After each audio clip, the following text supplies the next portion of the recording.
வணக்கம். வாழ்க வளமுடன். வாழ்க வையகம். வையத்து மாந்தர் அனைவரும் வாழ்வாங்கு வாழ வேண்டும். வளமாக, நலமாக, சுகமாக வாழணும். இதுதாங்க எங்களுடைய வாழ்த்து, பிரார்த்தனை எல்லாம். சரி, இன்னைக்கு என்ன சொல்றது அப்படின்னு அவர் கேட்கறதுக்கு முன்னால மனசுல ஒரு கேள்வி வருது. ஜனகனுடைய கேள்விகள்னு அது நீங்க சொல்லுங்கன்னு யாரோ எப்பவோ என்ன கேட்டாங்க. பட் ஜனகனோட கேள்விக்கு முன்னால ஒரு குட்டி குட்டி கதைகள்லாம் சிலது சொல்றேன். நம்மள பல பேருக்கு இந்த நம்பிக்கை அப்படிங்கிறது அப்பப்ப அப்படி தொஞ்சு போயிடும். ஏன்? ஏன்? என்ன காரணம்? அப்படின்னாக்கா, நம்ப மேல நமக்கு நம்பிக்கை இல்லாம போறதுக்கு காரணம், நம்மை மீறிய ஒரு சக்தி இருக்குங்கிறத நாம மறந்து போயிடுறோம். இப்ப இந்த இந்த இந்த ஒரு சின்ன கதை, குட்டி குட்டி கதையா போவோம். அப்புறம் ஜனகனுடைய கேள்விகளுக்கும் போலாம். கடவுள் என்ன பண்ணாராம், இத புரிய வைக்கிறதுக்காக. ஒருத்தன் சொன்னானா, எனக்கு நான் உழைத்தா கூட என்னால முன்னுக்கே வர முடியல. அப்ப இறைவனுக்கு என் மேல அன்பே இல்ல. இன்னொருத்தன் சொன்னானா, இல்லப்பா அவர் வேணுங்கிறவங்களுக்கு மட்டும் தான்ப்பா அருள் பண்ணுவாரு. நமக்கெல்லாம் பண்ண மாட்டாரு. அதனால தான் நான் நாஸ்திகனா போனேன். எனக்கு நம்பிக்கையே இல்லாம போச்சு அப்படின்னானா. அப்ப இறைவன் மேலே இருந்து பார்த்துட்டு இருந்தவர் பார்வதி கிட்ட சொல்றாராம், இந்த பார், இவங்களுக்கு எப்படி புரிய வைக்கிறது? நான் பார் என்ன செய்றேன்னுட்டு, வெறும் ஒரு கட்டாந்தரையில நெறைய மூங்கில் விதையும், இந்த பெரணி செடின்னு சொல்லுவா தெரியுமா? பெரணி செடின்னா, அது வேர் ரொம்ப அதிகம் ஆழமா இருக்காது. ஆனா சுருட்டி சுருட்டின்னு இருக்கும். ஃபர்ன்ஸ் அப்படிம்பீங்களே, ஃபர்ன்ஸ். அந்த விதையும் போட்டார். போட்டு நல்லா காலகாலத்துல மழை பெஞ்சுது. மழை பெஞ்ச உடனேவே இந்த ஃபர்ன்ஸ், இந்த பெரணி செடியெல்லாம் அப்படியே அழகா பச்சை பசேல்னு அப்படியே மொட்டு விட்டு பூமியிலேருந்து வந்து ஒரு 6 மாசத்துக்குள்ள அந்த காடே ரொம்பி போச்சு. எங்க பார்த்தாலும் பச்சை பசேல்னுட்டு. பார்வதி சொன்னாளாம், "சரி, அது என்ன ஆச்சுன்னு?" கேட்டா. இரு. அப்ப இவனுங்க என்ன சொன்னாங்களாம், "பாத்தியா இந்த காட்டுல வேற எது அழகா இருக்கோ இல்லையோ, இந்த ஃபர்ன் செடியெல்லாம் எவ்வளவு அழகா இருக்கு பாரு. இந்த காடே இவ்வளவு அழகா இருக்கிறதுக்கு காரணம் இந்த செடி தான்." அவங்க கொஞ்ச நாள் கழிச்சு எங்கேயோ ஊரெல்லாம் போயிட்டு திருப்பி வராங்க. வரும்போது அதுக்குள்ள 6, 7 வருஷம் ஆயிடுது. 6, 7 வருஷமான பிறகு அதே பெரணி செடி பக்கம் வந்து பார்க்குறாங்க. அந்த பெரணி செடி இல்ல, வேற பெரணி செடி எல்லாம் இருக்கு. அப்போ ஒருத்தன் சொல்றான், "ஏய் ஏய் அங்க பாரு என்னமோ முளைச்சிருக்கு" அப்படின்னுட்டு. 6, 7 வருஷம் கழிச்சு ஒரு சின்ன மூங்கில் குருத்து வந்து, அது 6 மாச காலத்துக்குள்ள 100 அடி ஓங்கி வளர்ந்து, அந்த இடத்தையே மூங்கில் புதராக்கிடுத்து. அப்போ இவங்க 2 பேருக்கும் புரியலையாம். அப்ப இத்தன நாள் அது எங்க இருந்தது? அப்படின்ன பொழுது ஒருத்தன் சொன்னான், "2யும் ஒண்ணா தான் போட்டிருப்பாரு. இது ரொம்ப லேட்டா முன்னுக்கு வருது. இது பாரு எப்படி வந்தது." அப்படின்ன பொழுது ஒரு மழை கொட்டுது. திடீர்னு இறைவன் மழையை கொட்ட வைக்கிறான். இவங்கெல்லாம் ஒரு ஓரத்துல நின்னுட்டு இருக்கும் பொழுது, அடிச்ச மழையில காட்டாற்று வெள்ளம் மாதிரி மழை மலையிலேருந்து வந்து அத்தனை பெரணி செடியும் உருட்டி எடுத்துன்னு போயிடுது. காரணம், அதுக்கு வேர் ஊன்றவில்லை. இவ்வளோ தரையோட இருக்கும். நீங்க பார்த்தாலே அந்த ஃபர்ன் செடியோட வேரே வெளியில தெரியும். அத்தனையும் அடிச்சுன்னு போயிட்டு அந்த இடத்துல நிக்கிறது என்ன? மூங்கில் மரம் மட்டும் தான் நிக்கிறது. அதுவும் எப்படி காத்துல லேசா வளைஞ்சு நிமிர்ந்துடுது. அப்ப ஒருத்தன் சொன்னானா, எனக்கு ஒரு பெரிய உண்மை புரிஞ்சுது. நம்ம 6, 7 வருஷத்துக்கு முன்னால போன போதே இறைவன் போட்டிருக்கலாம். ஆனா இந்த மூங்கில் மரம் 6, 7 வருஷம் கழிச்சு, இங்க வந்து 6 மாசத்துல அது 100 அடி உயரம் வருதுன்னா, அது எப்படி? அப்ப அது ஏன் அந்த தண்ணீல அடிச்சுன்னு போல? அப்படின்ன பொழுது, அந்த வழியா ஒரு சாது வந்தாராம். "என்னப்பா உங்களுடைய பிரச்சனை?" "இல்ல சுவாமி, நாங்க ஒரு 6, 7 வருஷத்துக்கு முன்னால வந்தபோது, இங்க பரணி செடியெல்லாம் இருந்தது. அப்புறம் அது அது போயிடுத்து, வேற ஏதோ இருந்தது. ஆனா இந்த மூங்கில் மரம், அது அப்படி குறுத்து விட்டு வந்தது. உடனேவே 100 அடி உயரம் உயர்ந்துடுத்தே! அது எப்படி? அவ்வளோ சீக்கிரம்?" அப்படின்ன பொழுது, 2க்கும் ஒண்ணா தான் விதைய போட்டான் இறைவன். இந்த மூங்கில் என்ன பண்ணிச்சு தெரியுமா? இந்த 6 வருஷமும் கொஞ்சம் கொஞ்சமா, கொஞ்சம் கொஞ்சமா, கொஞ்சம் கொஞ்சமா, கொஞ்சம் கொஞ்சமா எவ்வளவு தூரம் எழுந்து நிக்க போறதோ, அவ்வளவு தூரத்துக்கு அங்க உள்ள வேர விட்டாச்சு. இதுதான் முதல்ல வேற அடியில போய் அவ்வளவு தூரம் நல்லா ஆழமான பிறகுதான் அதோட முத்து அப்படின்னு சொல்லுவாங்க. வேய் முத்து அப்படின்னாக்கா ஒரு சின்ன வெள்ளையா மொட்டு போல வரும். அப்படி வளரும், அப்படி வளரும். இது தன்னை ஆழப்படுத்தி கொண்டு உறுதிப்படுத்தி கொண்ட பிறகு ஓங்கி நிற்கிறது. அதுதான் இறைவனுடைய அருள். இந்த பெரணி செடியெல்லாம் வேறே கிடையாது. சும்மா இப்படி வந்து அப்படியே பச்சை பசேல்னு இருக்கும். ஒரு மழைக்கு தாங்காது. இது எப்பேற்பட்ட மழையோ புயலோ வந்தாலும் இந்த மூங்கிலை ஒன்றும் செய்ய முடியாது. காரணம் அங்க எவ்வளவு எவ்வளவு உயரணுமோ அவ்வளவு ஆழம் கீழேயும் இருக்கும். அதனாலதான் மூங்கில் காட்டை வெட்டினோம்னாக்கா திருப்பி வந்துடும். ஏன்னா வேர் அவ்வளவு தூரம் இருக்கு. அதை போல நீங்கள் இருவரும் உங்களுடைய திறமைகளை ஆழமாக வளர்த்து கொள்ளுங்கள். சும்மா நுனிப்புல் மேய்ஞ்சிட்டு எனக்கு எல்லாம் தெரியும்னு சொல்லிடாதீங்க. ஆழமாக உங்களுடைய திறமையை வளர்த்து கொண்டால் இந்த ஓங்கி நிற்கின்ற பொழுது இந்த வேருடைய பலம் எப்படி மூங்கிலை காப்பாற்றுகிறதோ அது போல உங்களை நன்றாக காப்பாற்றும். அதனாலதான் இதைதான் இறைவன் சொல்றான். சும்மா நுனிப்புல் மேய்ஞ்சிட்டு பார்க்கறதுக்கு பசுமையா இருக்குங்கிறதுக்காக நீ ஒன்றும் பண்ணிடாத. உன்னுடைய திறமை அறிவை நல்ல ஆழமாக வளர்த்து கொண்டால் வாழ்க்கையில் ஓங்கி நிற்கலாம் அப்படின்னுட்டு. அப்ப இறைவன் இருக்கின்றான் அப்படிங்கிறத அந்த நாஸ்திகன் சொன்னானா, ஆமாமா நம்மளை விட அவருக்கு அறிவு ஜாஸ்தி அப்படின்னு நம்பினானாம். அவன் நம்புறான் நம்பல, நமக்கு நம்பிக்கை இருக்குல்ல, அந்த நம்பிக்கை நம்மை காப்பாற்றும். அப்புறம் 2 தவளை ஒரு குளத்துல இருந்தது. அதுகள் வந்து ஒண்ணுக்கு கண்ணு தெரியாது, ஒண்ணுக்கு காது கேட்காது. இந்த இரட்டை புலவர் மாதிரின்னு எனக்கு தோணித்து. இவருக்கு கண்ணு தெரியாது, அவர் கால் முடம்ங்கிற மாதிரி இது வந்து காது கேட்காது. ஒரு நாளைக்கு ஒரு பெரிய மழை பெஞ்சு என்ன ஆச்சாம், இந்த தவளையெல்லாம் அந்த குளத்துக்குள்ளேருந்து வெளியில வந்து என்ன பண்றதுன்னு தெரியாம இருட்டுல எங்கேயோ அங்கேயும் இங்கேயும் போய் ஒரு குழிக்குள்ள விழுந்துருத்தான். குழிக்குள்ள விழுந்த உடனே இது 2 ஆபத்து, எங்களை காப்பாத்துன்னு கத்துறதுகள்.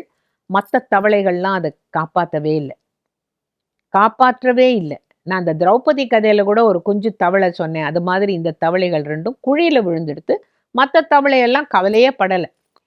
அப்போ நேத்து பெஞ்ச மழையில நாம அந்த குளத்துலேருந்து வெளியில வந்துட்டோமே, இப்ப குழியில போய் விழுந்துட்டோமே, எப்படி நம்ம வெளியில வர்றது அப்படின்ன பொழுது அங்கதான் ஒரு தவளை சொல்லித்தான், இறைவன்னு ஒருத்தனை நம்புறோம்ல, அவன் தானே நம்மளெல்லாம் படைச்சிருக்கான்.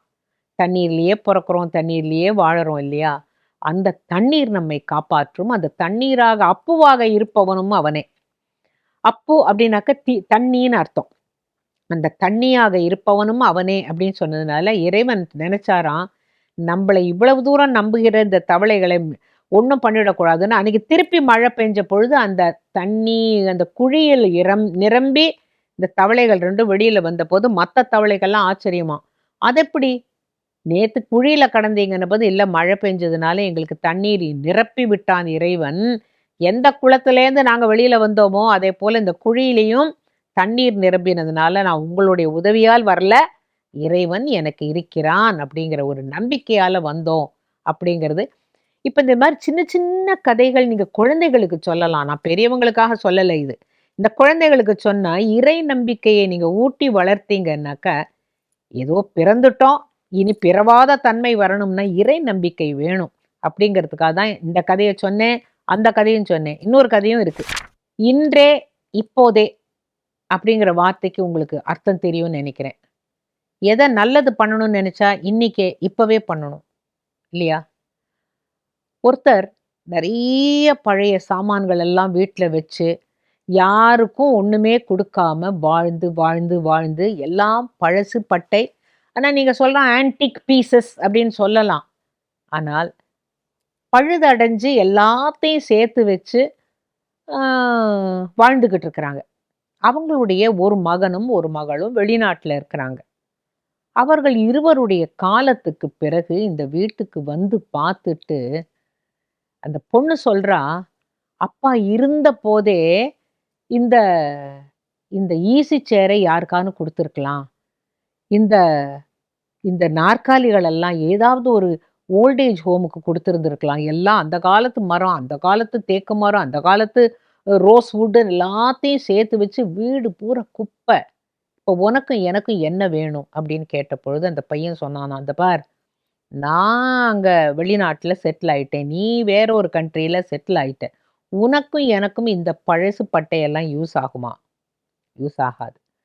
இது என்ன பண்ணியிருந்திருக்கலாம், அவங்களே மனமுவந்து யாருக்காகவோ என் பிள்ளைகளுக்குன்னு அவங்க சேர்த்து வச்சு, அந்த காலாவதிங்கிறது ஒரு வார்த்தை உண்டு. ஆன்டிக்ன்னு எவ்வளவுதான் இருந்தாலும் இங்கேருந்து என்னத்த தூக்கின்னு போ முடியும்? ஒரு செஸ்ட் ஆஃப் ட்ராயர தூக்கின்னு போ முடியுமா? ஒரு ட்ரெஸ்ஸிங் டேபிள தூக்கின்னு போ முடியுமா? நெறைய காவிங்கெல்லாம் இருக்கு. எது எந்த விதத்தில் பயனாகும்? அதுல இருக்கிற கண்ணாடி ரசம் போயி, அவன் பாட்டங்காலத்துதுன்னு அவன் சேர்த்து வச்சு, அப்ப இவங்க 2 பேரும் என்ன சொல்றாங்க பாரு, நம்மளுடைய அப்பா, அம்மா அவங்களும் அனுபவிக்கல, மத்தவங்களுக்கும் குடுக்கல, தானமும் பண்ணல, தர்மமும் பண்ணல. இப்ப நாம என்ன செய்ய போறோம்? இத்தனையும் பழசு பட்டன்னு தூக்கி போட்டுட்டு இந்த வீட்ட வித்துட்டு போக போறோம். இப்ப இதனால என்ன லாபம் சொல்லு? நீ அப்பவே சொல்லியிருக்க கூடாதான்ன பொழுது, இல்ல நான் ஒரு முறை வந்த பொழுது அப்பாட்ட சொன்னேன். அப்பா அந்த முப்பாட்டன் காலத்து ஃபோட்டோ எல்லாம் கரை படிஞ்சு, கரையான் அரிச்சு, கேட்டா, ஆஹா! அது நம்மளுடைய தலைமுறை 7 தலைமுறை ஃபோட்டோ மாட்டியிருக்கிறேன்னு சொன்னாரே! இப்ப நமக்கு இதுதான் பயனாகுமா? அவர்களுடைய பேர் கூட நமக்கு தெரியாது. எதுக்கு வீடு பூரா இப்படி ஒரு இந்த ஃபோட்டோ ஃப்ரேம் எல்லாம் வச்சு, இந்த உடச சாமான் கடைசியில ஒண்ணு கூட பயன்படல பாரு. அப்படின்னு சொன்ன பொழுது அவ சொன்னா, ஒரு காரியம் அம்மாவான்னு சொல்லியிருக்கலாம், அம்மாவும் சொல்லல. ஆகையினால அம்மா என்ன பண்ணியிருக்காங்க போய் பார்க்கலாம் அப்படின்ன பொழுது, அம்மா எல்லா பாத்திரங்களையும், எல்லா பெரிய பெரிய கரண்டிகளையும், இந்த டேக்சா அப்படிம்பாங்களே, இவ்வளோ பெரிய அண்டா, குண்டா எல்லாத்தையும் மேல அடுக்கிட்டு, அங்க இருக்கிற ஒரு ஒரு ஒரு ஜாடிக்கு கீழ லிஸ்ட் போட்டு வச்சிருக்காங்க. இவை அனைத்தையும் அனாதை ஆசிரமத்திற்கு கொடுக்கவும்னு. அப்பாக்கு பயந்து அந்த அம்மா இருந்த வரைக்கும் ஒரு பொருளையும் யாருக்கும் கொடுக்கல. இன்னைக்கு அந்த பொண்ணு சொல்றா, அம்மா தான் கொஞ்சம் சென்சிபிள். மத்ததெல்லாம் நம்ம அப்பா எல்லாம் என் பசங்கள் வரட்டும், அவங்களுக்கு இதெல்லாம் பிடிக்கும், இதெல்லாம் பிடிக்கும்னு சேர்த்து வச்சார். இதுல ஒரு பொருள் எனக்கு வேண்டாம், ஒரு சேர் வேண்டாம், ஒரு டேபிள் வேண்டாம். இதெல்லாம் எதுவுமே எனக்கு பயனாகாது. நான் எடுத்துன்னு போ முடியாது. இத்தனை பாத்திரங்களையும் ஆ ஏதாவது ஒரு அனாதை ஆசிரமத்திற்கோ, இல்ல ஓல்ட் ஏஜ் ஹோமுக்கோ குடுத்துடலான்னு சொன்ன பொழுது, அந்த ஊர் பெரியவர் வந்தாராம். "என்ன அப்பா, அம்மா 2 பேரும் காலமாயிட்டாங்க. நீங்க என்ன பண்ண போறீங்க?" அப்படின்ன பொழுது, "இந்த வீடு இருக்கு. இத வித்தா நாங்க 2 பேரும் எடுத்துட்டு போவோம். இல்ல என்ன செய்யலாம் ஐயா நீங்க சொல்லுங்கன்னா." "இல்ல இந்த ஊருக்கு வாசக சாலை இல்லை. இந்த வீட்டில் உள்ள பொருட்களை நாங்கள் செப்பனிட்டு வைத்துக் கொள்கிறோம்." செப்பனிட்டு அப்படின்னாக்க, இந்த உடச சேர், ஓட்ட சேர் எல்லாத்தையும் ஆணி கீணி அடிச்சு, லப்பங்கப்பம் வச்சு அடைச்சு, பழையபடி இந்த நாற்காலிகள்லாம் நாங்க வச்சுக்கிறோம். தேவையில்லாததை நீங்க யாருக்கு குடுக்க சொல்றீங்களோ நாங்க குடுத்துடுறோம். இந்த வீட்டுக்கு நான் ரூ. 1 தரேன். அந்த அந்த ஒரு ஒரு தோராயமா ஒண்ணு தரேன். எனக்கு இத வந்து வாசக சாலைக்கு இந்த வீட்ட விட்டீங்கன்னா, ரொம்ப நல்லா இருக்கும்ன்ன பொழுது, அப்ப அந்த பொண்ணும் பையனும் சொன்னா, "நம்ம எங்கேயோ வெளிநாட்டுல இருந்தாலும், நம்பளால ஆன முடிஞ்ச சேரிட்டி பண்ணின்னு இருக்கோம். அதன் பயன் பார்த்தியா, இன்னைக்கு இந்த வீடு வாசகசாலை ஆகிறது. அம்மா வச்ச பாத்திரம் அத்தனையும்." அவர் என்ன சொல்றார், இங்க பொதுவா கோவில்ல திருவிழா அப்படின்னாக்க, அந்த பெரிய அண்டா, குண்டாலாம் நாங்க வந்து வரவழிச்சு அங்க எல்லாம் பொங்கல்லாம் பண்றோம், கூழெல்லாம் பண்றோம். உங்க வீட்டு பாத்திரங்களை தந்தால் கோவிலுக்கு கொடுங்கள். நாங்கள் அங்க பயன்படுத்திக்கிறோம்னு சொன்ன பொழுது, அந்த பையன் சொன்னானாம், "எனக்கு இப்பதான் புரியுது. சேரிட்டி இத்துணூண்டு தான் நான் பண்றேன். அதோட பலன் நமக்கு வேண்டாம் அப்படின்னு நம்ம நினைக்கிற இந்த பொருள்கள் மற்றவர்களுக்கு எவ்வளவு உயர்த்தியா இருக்கு." நல்ல வேளையாக, நல்ல நேரத்தில், நல்ல மனிதர் வந்து இதை என்ன செய்யணும்னு சொன்னாரு. இல்லாட்டா நம்ம எல்லாத்தையும் ரோட்ல தூக்கி போட்டுட்டு, வீட்ட வித்துட்டு போயிருப்போம் இல்லையா?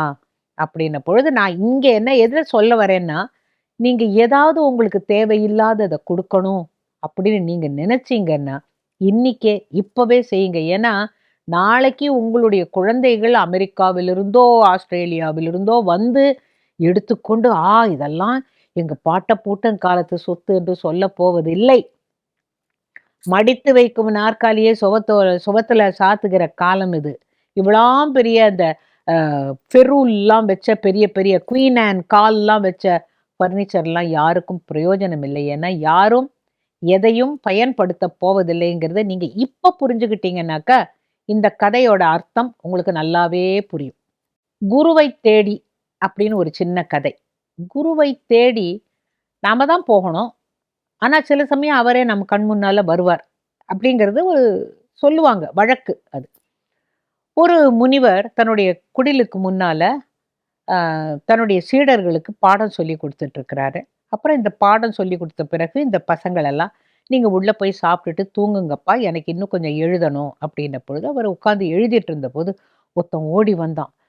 "அ சாமி, என்னை சிப்பாய்கள் துரத்துகிறார்கள். என்னை ஒளிந்து கொள்வதற்கு இடம் தர வேண்டும்." அப்படிங்கிறான். சரி, என்னுடைய குடிலுக்குள்ள இந்த மத்த பசங்கள்லாம் சாப்பிட்டுட்டு படுத்திருப்பாங்க. நீ அங்க போய் படுத்துக்கோ, பார்த்துக்கலாம் அப்படிங்கிற.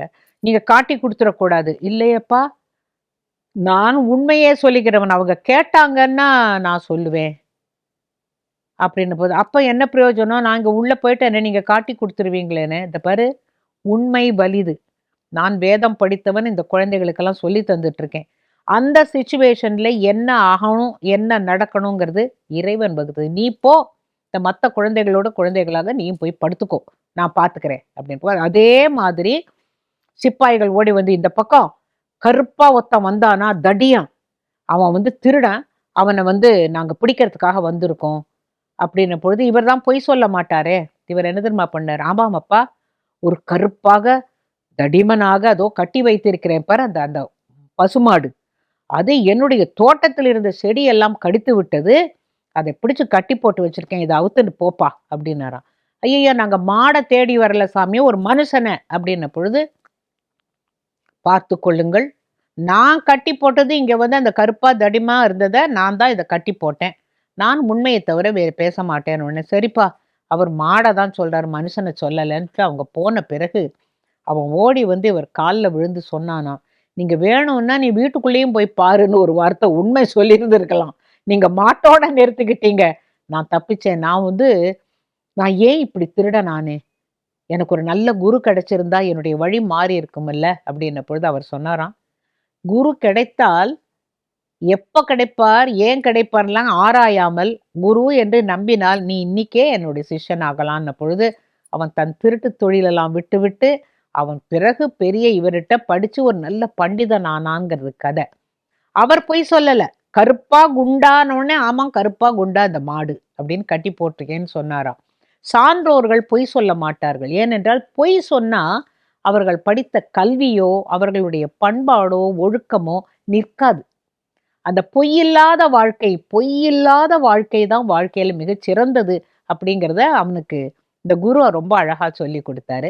ஒரு பாட்டிக்கு ஒரு பேரன், அப்பா அம்மா இல்லாம தானே வளர்க்குறா. ஆனா அவன் மகா கோழை. ரொம்ப கோழை. எதுக்குன்னு பயப்படுவான். ஏன்னா அப்பா அம்மா இல்லாம பாட்டியால வளர்க்க முடியலன்னு அவனுக்கு ஏதோ ஒரு தாழ்வு மனப்பான்மை. இவ என்ன சொல்றா, "சாமி, நான் ரொம்ப வருஷம் இருக்க மாட்டேனே" அப்படின்னு சொல்லிட்டு ஒரு முனிவர்கிட்ட அழைச்சிட்டு போய், "சாமி, எனக்கும் வயசாச்சு. எனக்கு இவனை இவனை எப்படி என்ன பண்றதுன்னு தெரியல. நீங்க வச்சுக்கிறீங்களா?" அப்படின்னபோது, "நான் இவனை வச்சுன்னு என்னம்மா பண்ணுவேன்? என்னப்பா உனக்கு?" அப்படின்னபோது, "எனக்கு எல்லாத்துலயும் பயமா இருக்கு. நான் எதையுமே முயன்று பார்க்கணும்னே தோண மாட்டேங்குது. பயமா இருக்குன்ன பொழுது, அவர் உள்ள போயிட்டு ஒரு சின்ன ஒரு எதையோ ஒண்ண முடிச்சு கொண்டு வந்து, "இத பார். இத நீ பத்திரமாக உன்னுடைய முண்டாவுல கட்டி வச்சுக்கோ. புரிஞ்சதா? இது இருக்கிற வரைக்கும் உனக்கு பயமே கிடையாது. ஆ இது நான் என்னுடைய மந்திர வலிமையினால குடுத்துருக்கேன். இது பத்திரமா இங்க கட்டி வச்சுக்கோன்ன உடனே, அதுவும் அத ஒரு தாயத்துல போட்டு இங்க கையில் கட்டி கொண்டு இருந்தான். அப்புறம் என்ன அடுத்த நாளைக்கு பாட்டிக்கிட்ட சொல்றான், "நான் போய் நகரத்துக்கெல்லாம் கொஞ்சம் போயிட்டு வரேன். ஏன்னா, இந்த தாயத்து இருக்குல்ல, அதனால எனக்கு இப்ப தைரியமா இருக்கு. நான் போய் சிப்பாய் வேலைக்கு கேட்கிறேன் ராஜா கிட்ட." அப்படின்னான். சரி, சிப்பாய் வேலைக்கு போன உடனே அவன் கட்டு மஸ்தான தேகமும் நல்லா தானே இருந்தான். அப்ப அங்க இருக்கிற சிப்பாய் தலைவன் பார்த்தான். "உனக்கு இந்த கத்தி சண்டையெல்லாம் போட தெரியுமா? நீங்க சொல்லிக் குடுத்தா கத்துக்கிறேன்னான்." நாளடைவுல ஒரு தரம் ஓடி வந்து பாட்டிக்கிட்ட சொல்றான், "நான் வந்து சிப்பாய் ஆயிட்டேன்னுட்டு." அதுக்கப்புறமா பாட்டி உயிரோட இருக்கா. அவன் இன்னொரு தரம் வந்தபோது, "நான் படைத்தளபதி ஆகிவிட்டேன்." அப்படின்ன பொழுது அந்த பாட்டி சொன்னாளாம், "அந்த முனிவர் இப்ப இருக்காரோ இல்லையோப்பா, அவர் குடுத்த அந்த மந்திர தாயத்து தான் உன்னை காப்பாத்தித்து. நானும் கண்ணை மூட போற நேரம், அந்த மந்திர தாயத்தை ஒரு தரம் என்கிட்ட காட்டு. நான் மேல போனா எனக்கு தைரியம் வேணும்ன பொழுது, அவன் அந்த தாயத்த கழட்டி பாட்டிக்கிட்ட குடுக்குறான். பாட்டி அந்த தாயத்தோட திருக கழட்டி உள்ள எடுத்து பார்க்கிறா. தைரியமே வலிமைன்னு எழுதியிருந்தது. அவ்வளவுதான். இப்ப புரியுதாடா? நீ என்னமோ அது மந்திர தாயத்துன்னு நினைச்சியே, அது மந்திர தாயத்து இல்ல. அவர் உள்ள போயி ஒரு சின்ன ஓலையில தைரியமே வலிமைன்னு எழுதியிருந்தாரு. இதுதான் உனக்கு நீ இதுதான் உன்னை காப்பாத்துதுன்னு நீ நினைச்ச. நீ இன்னைக்கு படைத்தளபதி ஆயிட்ட.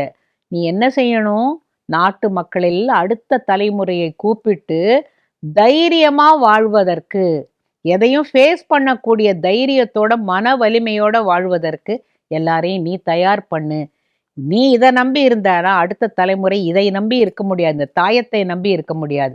தாயத்து என்ன உண்மை கூறுகிறதோ அந்த உண்மையை நீ மற்றவர்களுக்கு சொல்லு அப்படின்னு சொன்னாலாம்.